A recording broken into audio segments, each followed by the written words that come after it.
오늘 설교 제목이 기회를 놓친 부모의 참회록입니다. 여기서 기회를 놓친 부모는 바로 저를 말합니다.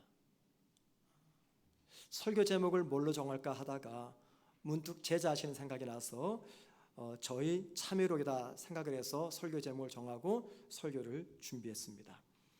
1996년인가 7년인가 하도 오래되니까 시간도 잘 기억이 안 납니다.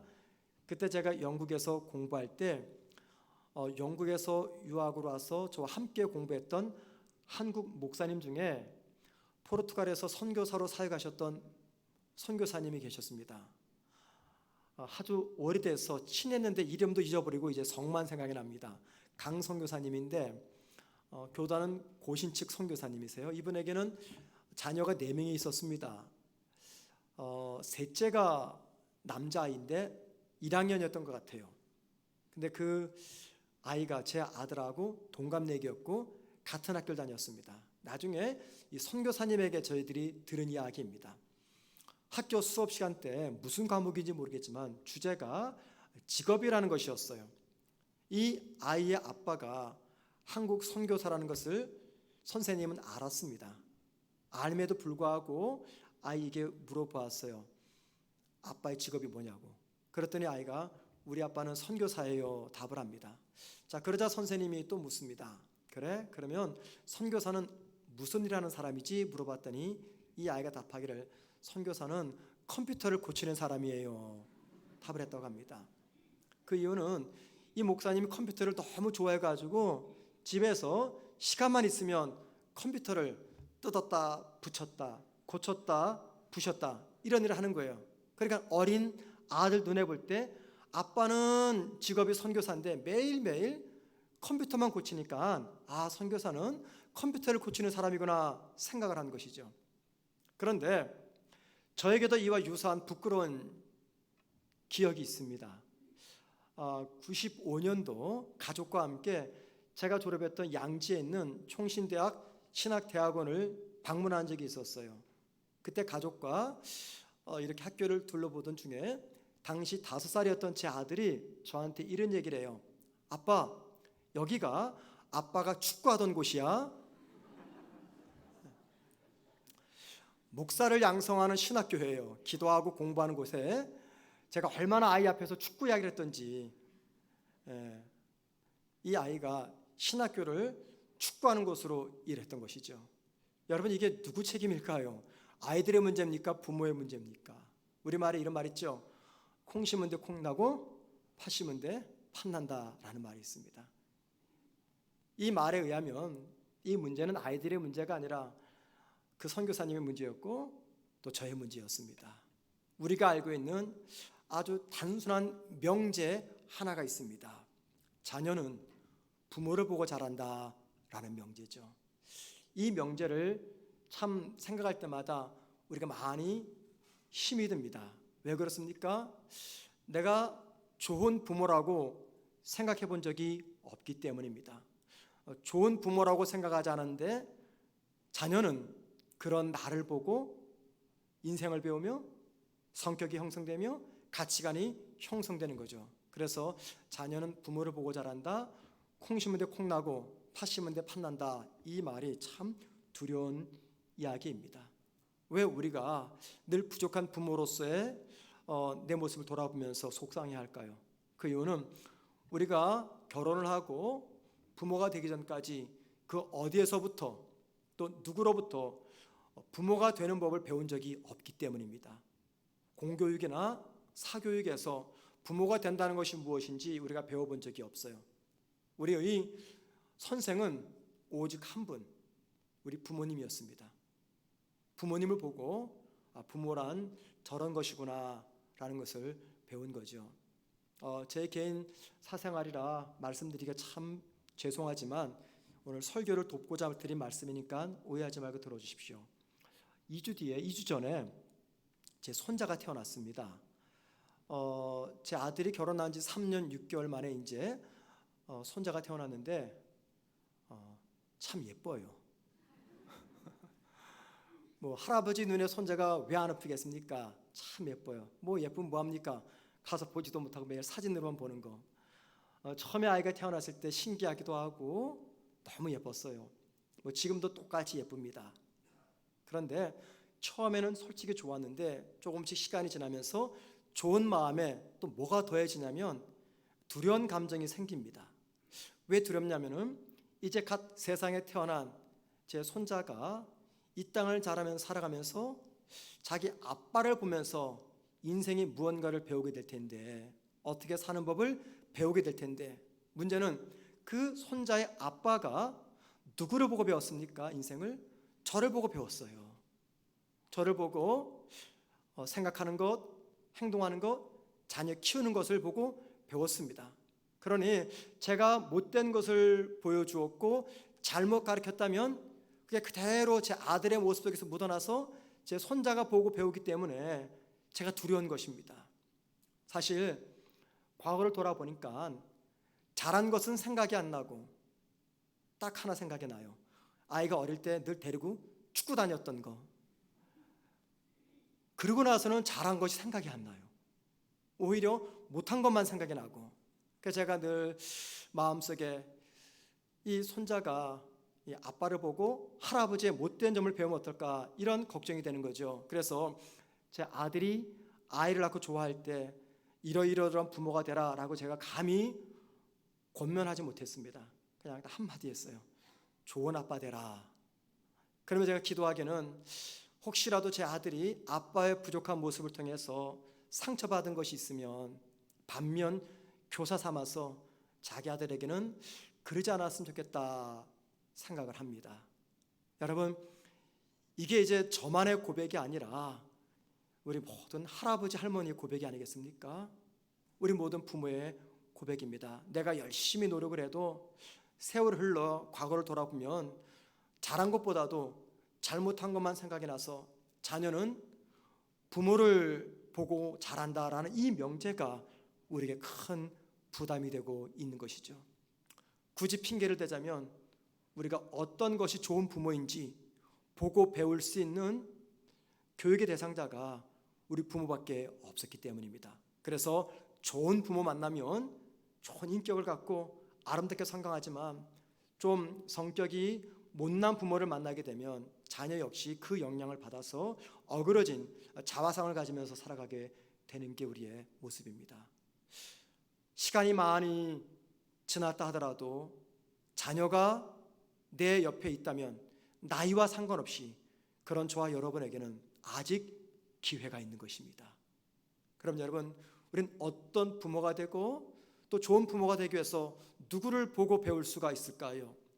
성경에는 많은 다양한 신앙의 인물들이 기록되어 있는데 그중엔 참 좋은 부모상을 가진 성도들의 이름들이 기록되어 있습니다. 그 중에 하나가 오늘 본문에 등장하는 주인공 욥이라는 사람입니다.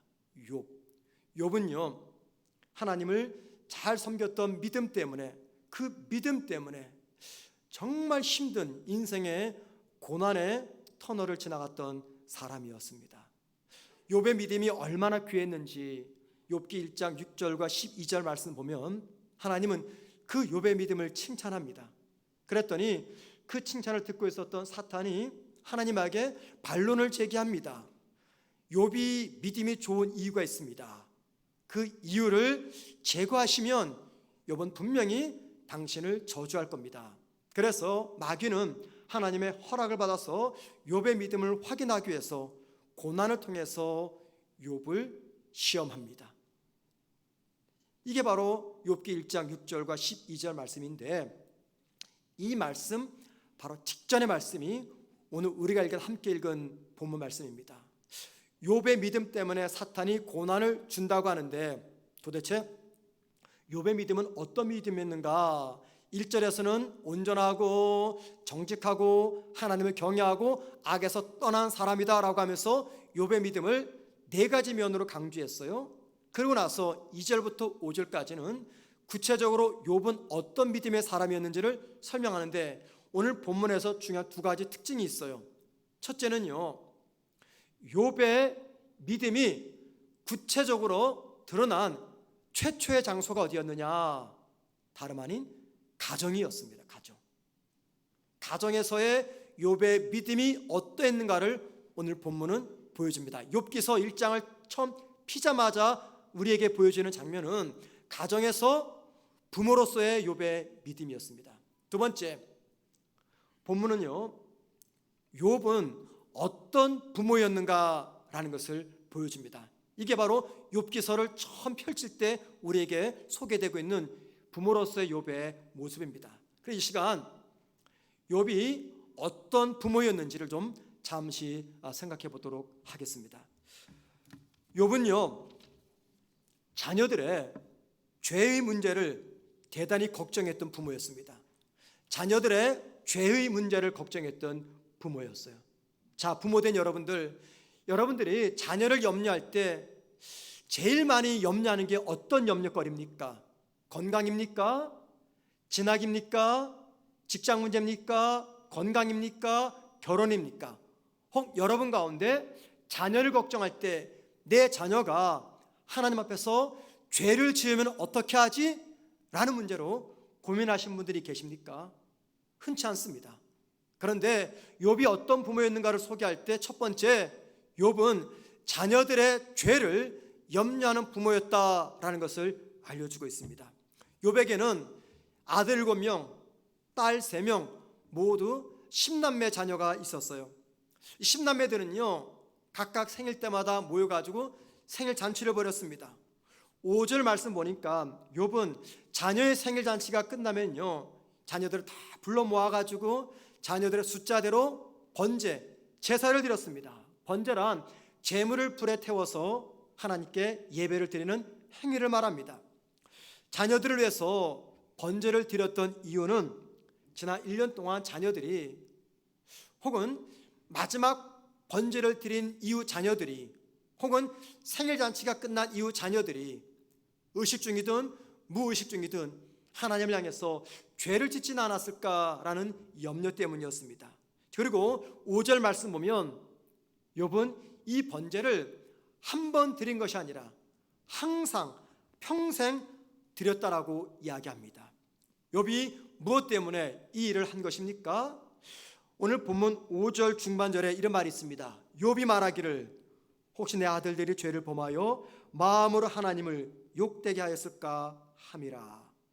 이 말씀은 부모로서의 욥의 가장 큰 고민과 걱정과 염려가 무엇이었는지를 알려주고 있습니다. 자, 여러분, 부모였던 욥의 자녀를 향한 가장 큰 걱정과 고민과 염려거리가 무엇이었습니까?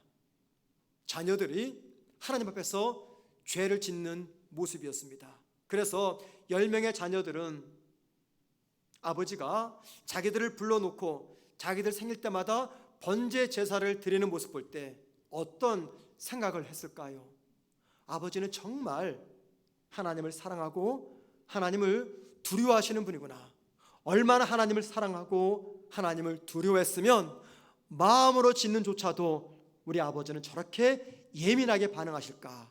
우리도 아버지처럼 죄를 짓지 말고 살아야 되겠다, 이런 생각을 하지 않았을까요?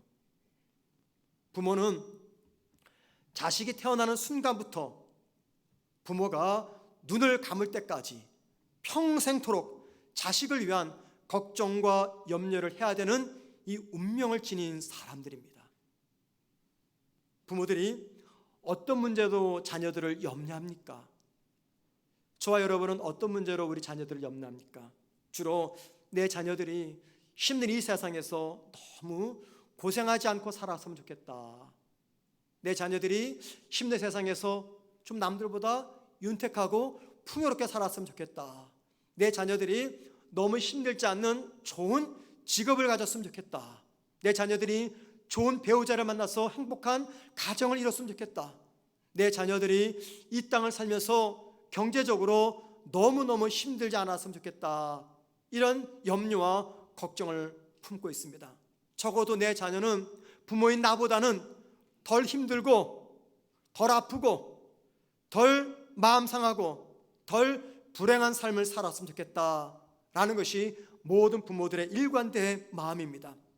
부모는 자식을 위해서 허리 끊어지도록 최선을 다하면서도 돌았으면 못한 것 때문에, 못해준 것 때문에 속이 상하고 미안한 마음을 품는 것이 부모의 마음입니다. 하지만 자녀는 어떻습니까? 솔직히 자녀들은요, 자기가 원하는 것을 다 들어주지 못하는 부모보다도 다 들어주는 부모를 더 좋아합니다. 자, 그런 의미에서 볼 때, 이 모든 의미에서 볼 때 욥은 틀림없이 좋은 부모였습니다. 왜냐하면 자녀들이 원하는 것이라면 무엇이든지 들어줄 수 있는 재력을 욥은 가지고 있었기 때문이에요. 그런데 여러분, 여기 중요한 것이 있습니다. 성경은요, 자녀들이 원하는 것을 다 들어주었던 욥을 강조하지 않습니다.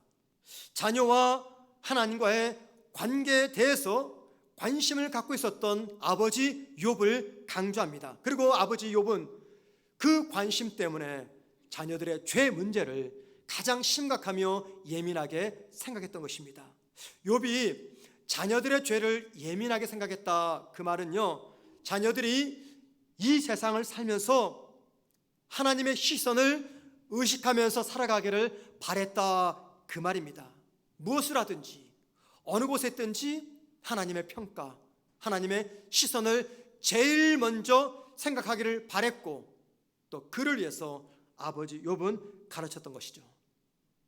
어느 그리스도인이 아들과 함께 중고 양복을 파는 매장에 들어갔습니다. 그래서 헌 양복을 한 벌 구입해서 집으로 돌아왔어요. 집에 와서 보니까 양복 주머니에 큰 금반지가 들어있는 거예요. 그걸 발견한 아들이 너무 기뻐가지고, 아빠, 우리 수지 맞았어. 이 금반지는 아빠 것이야 라고 이야기합니다. 그래서 아버지는 아무 말하지 않고 그 길로 아들과 함께 다시 그 매장을 찾아갑니다. 그리고는 매장 주인에게 금반지를 돌려주니까 매장 주인이 그런 말을 해요. 이 금반지 주인은 이 옷을 산 주인입니다 라고 말하면서 오늘 손님에게 복이 굴러 들어왔네요. 이 반지는 손님 것입니다. 이렇게 말하자 아버지는 아들의 얼굴을 한번 쳐다본 다음에 이렇게 말합니다. 나는 양복을 구입했습니다. 나는 금반지를 구입한 적이 없습니다. 그리고는 이렇게 말합니다. 나는 그리스도인입니다.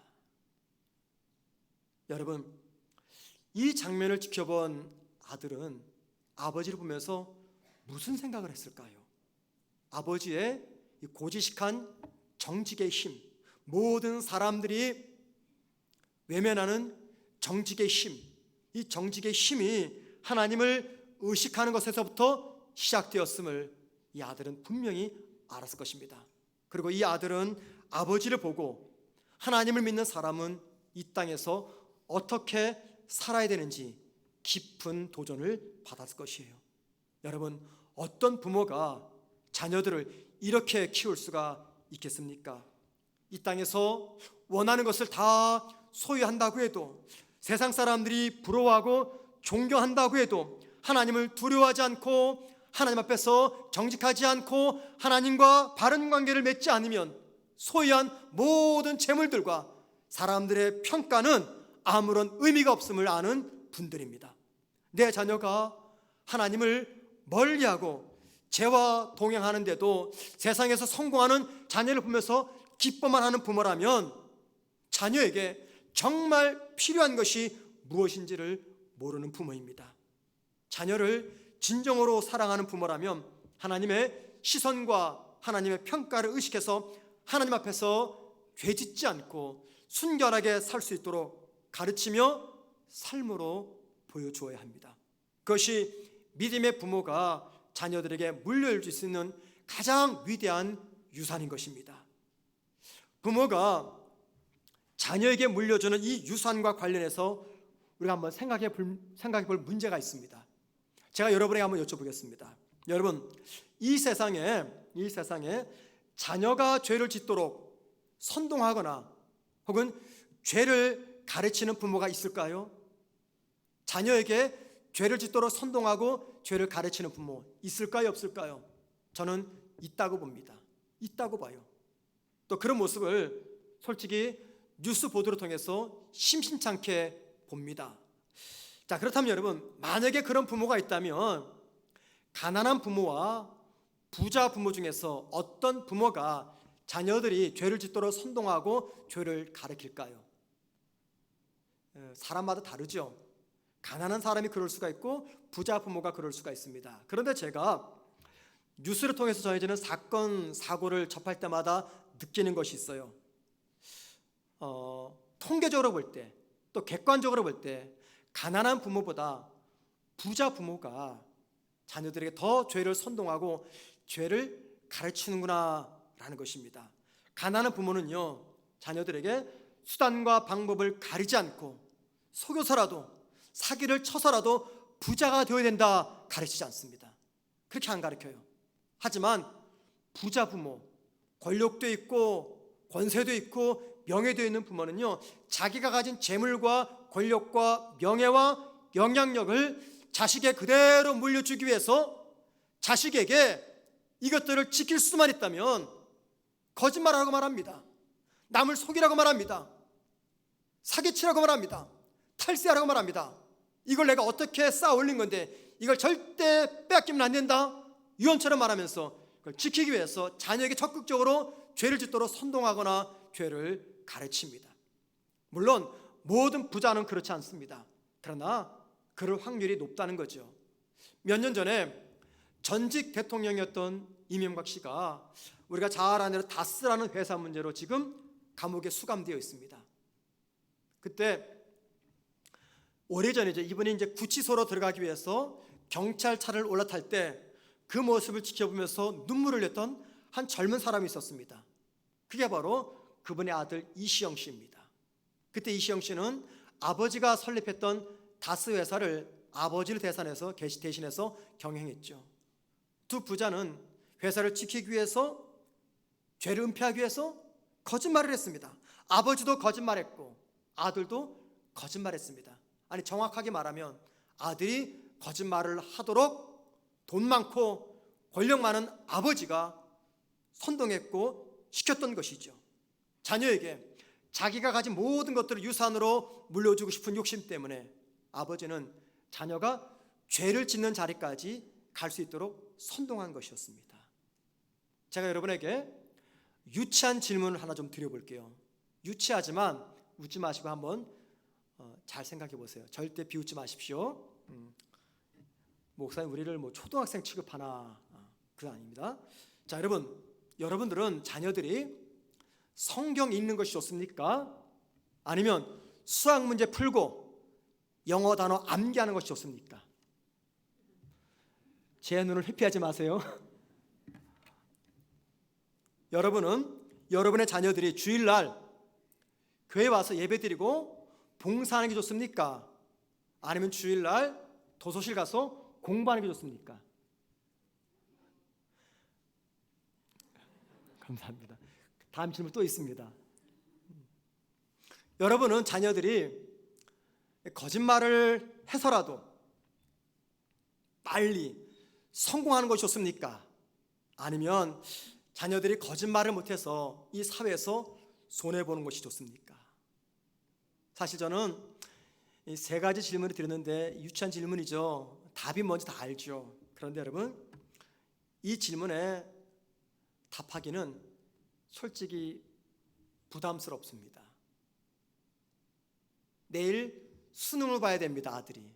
그런데 오늘 교회 와서 예배드리고 봉사해라 말할 수 있는 부모가 없진 않겠죠. 과연 몇 분이나 될까요? 만일 우리가 그리스도인이 아니라면 이런 질문에 아무런 고민 없이 답을 할 수가 있을 거예요. 그런데 저와 여러분이 그리스도인이기 때문에 솔직히 이 유치한 질문이지만 이 질문에 정직하게 답하기는 어렵습니다. 왜요? 우리 모두는 참된 유산이란 이 땅에서 얻을 수 있는 재물이며 위치이며 권력이며 영향력임을 알기 때문이죠. 그런데 여러분, 그런 저와 여러분에게 욥은 중요한 것을 일깨워 줍니다.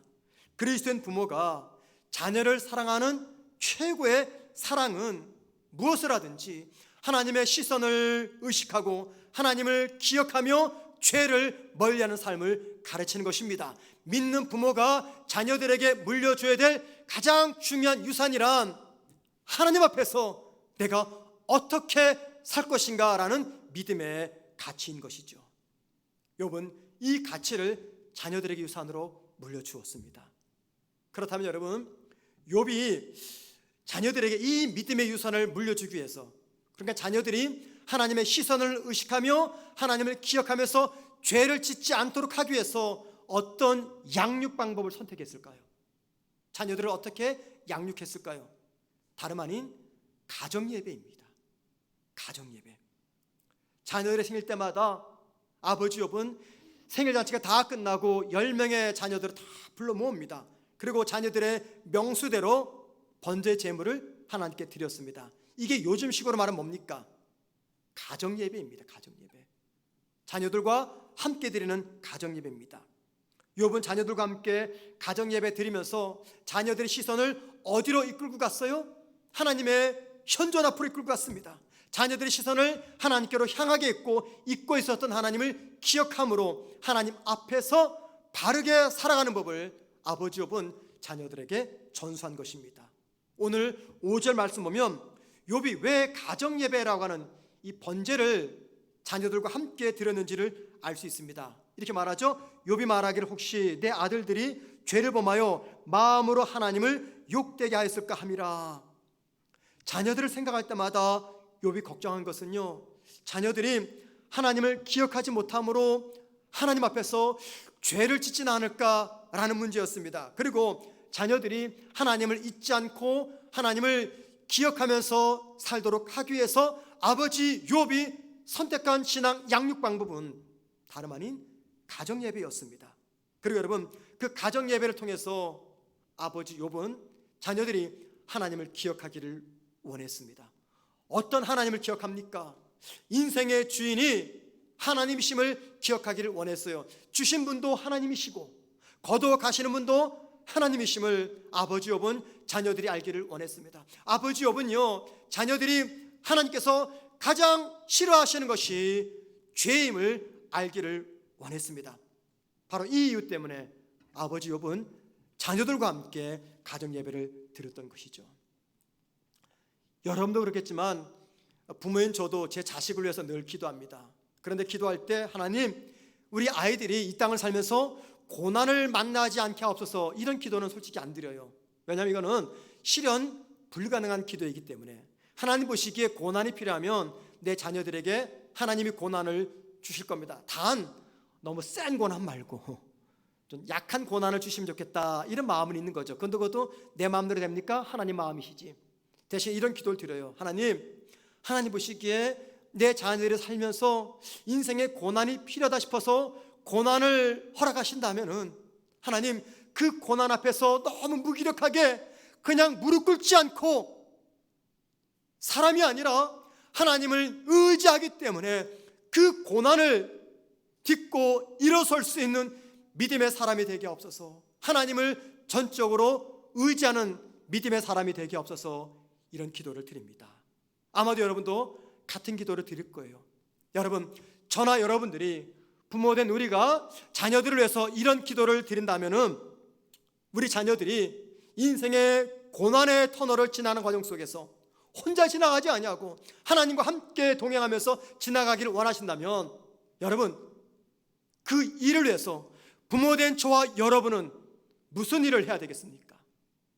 어떻게 해야 되겠습니까? 자녀들과 함께 무엇을 하시겠어요?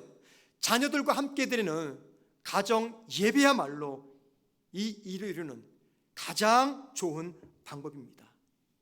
만약에 여러분의 자녀들이 이 세상을 살아가는 동안에 하나님을 기억하고 하나님과 동행하는 삶을 살기를 바라신다면 자녀들의 신앙 교육을 절대 교회에만 맡기지 마십시오. 여기 주일학교 교사들이 계시면 저를 용서하세요. 그런데 좀 제가 냉철하게 말씀드릴게요. 여러분, 주일학교 교사를 어떻게 믿고 내 자녀의 영혼의 문제를 전적으로 맡깁니까? 좋은 교사가 있습니다. 자녀를 부모 이상으로 사랑하고 섬기며 양육하는 뛰어난 교사가 있어요. 우리 교회 그런 분들 많습니다. 그런데 모두가 다 그렇다라고는 제가 자신 있게 말씀드리지 못합니다. 그 중에는요, 좋은 교사가 있지만 좀 부족한 교사가 있어요. 그런데 그 부족한 교사가 우리 아이의 담임이에요. 여러분, 그 선생님에게 내 아이의 영혼을 다 맡겨버리고 나는 아무것도 하지 않아요. 아니, 돈 얼마를 누군가에게 맡겨도 불안한 마음으로, 초조한 마음으로 맡기는데 돈보다 더 소중한 내 자녀의 영혼을, 앞날을 남에게 맡긴단 말입니다. 그리고 나 할 일은 다 끝났다, 손 털고 일주일 동안에 아무것도 하지 않아요. 무슨 배짱입니까, 여러분들? 무슨 배짱이에요? 만약에 우리 교회 교사들이 그럴 필요는 없습니다. 그런데 만약에 만에 하나 우리 교사들이 내 자녀들에게 영적인 양식이 아니라 독을 먹인다면 어떻게 하겠어요? 왜 구원이 기독교에만 있느냐? 타종교도 있다. 왜 동성애를 반대하느냐? 지지한다. 이런 것 가르치면 어떻게 하겠어요?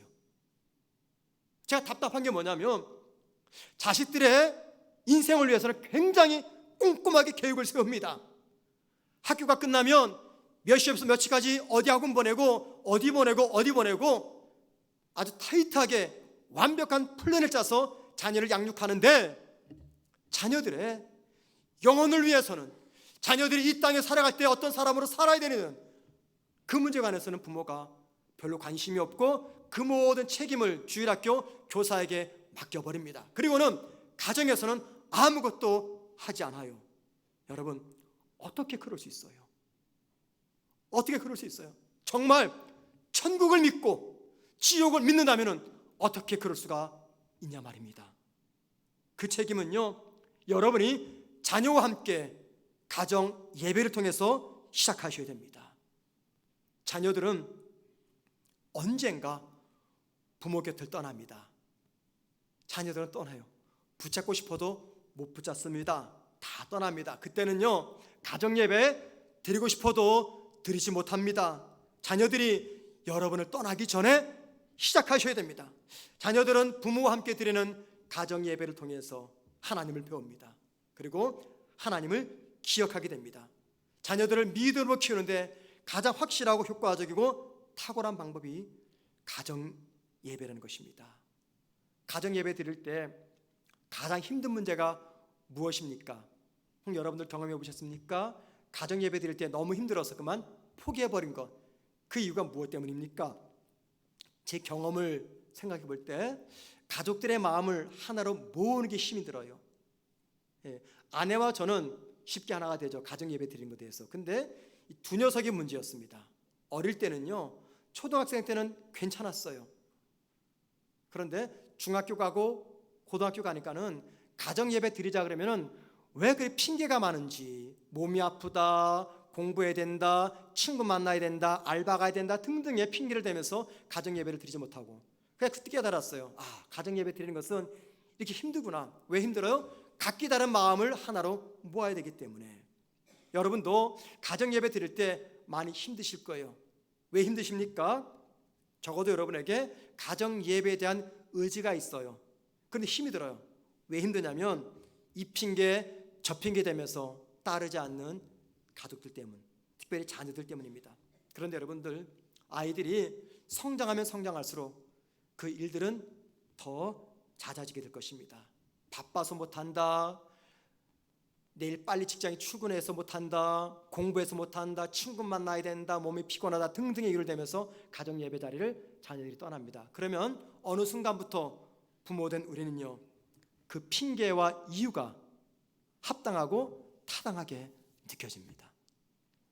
그런데 여러분, 한번 욥을 생각해 보죠. 욥이 가정 예배를 드렸다면 어땠을까요? 3절에서 말하는 것처럼 욥은 사업가였습니다. 사업가였어요. 그 많은 사업실을 돌아보기도 정신없이 바빴어요. 설상가상으로 자녀들이 10명이었어요. 제 경험상 2명의 자녀 마음을 하나로 묶는 것도 힘든데 10명의 자녀들 마음을 하나로 묶는다, 이건 불가능한 일입니다. 이건 불가능해요.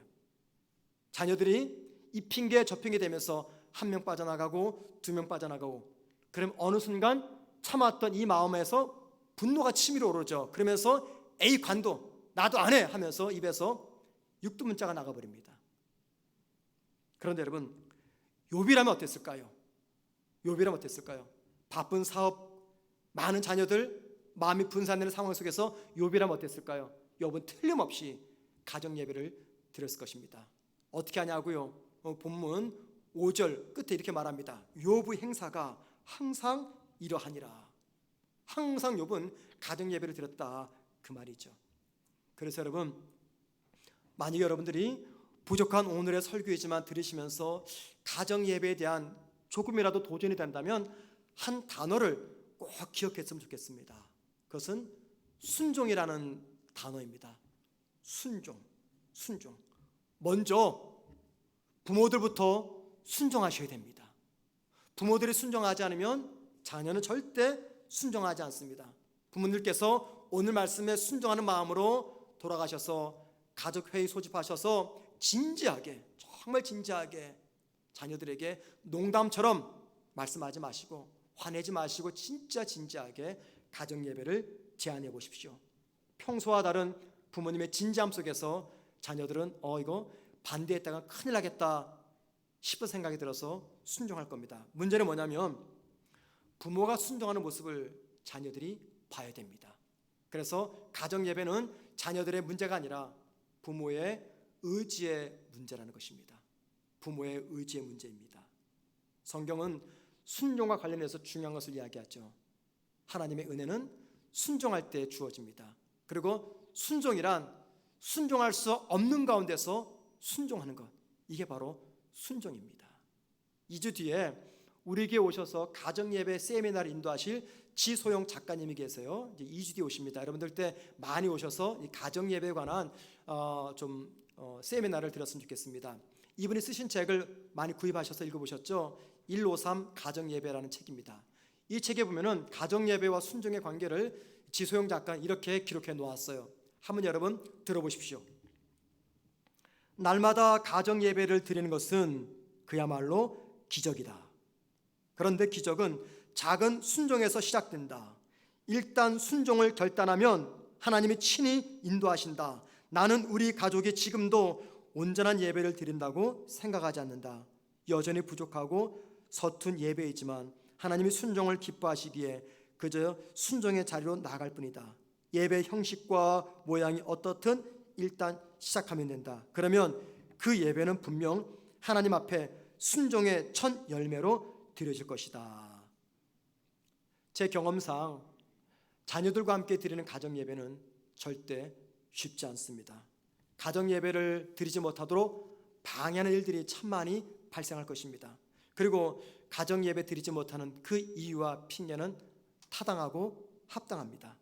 그런데 여러분, 가정을 신앙으로 지키며 자녀들을 하나님 말씀으로 양육하기를 원하신다면 절대 포기하지 말아야 될 것, 그게 바로 가정 예배입니다. 자녀들이 죄와 싸우고 유혹을 이겨낼 수 있는 힘을 부모와 함께 드리는 가정 예배를 통해서 얻게 됩니다. 부모와 함께 드리는 가정 예배를 통해서 자녀들은 왜 이 세상을 믿음으로 살아야 되는지, 가정 예배를 통해서 믿음의 사람은 어떻게 살아야 되는지를 배우게 될 것입니다. 그리고 가정에서 부모와 함께 드리는 이 가정 예배야말로 이 세상에서 가장 소중하고 의미 있고 행복한 시간이라고 배우게 될 것입니다. 모든 부모는 자녀들이 행복하기를 원합니다.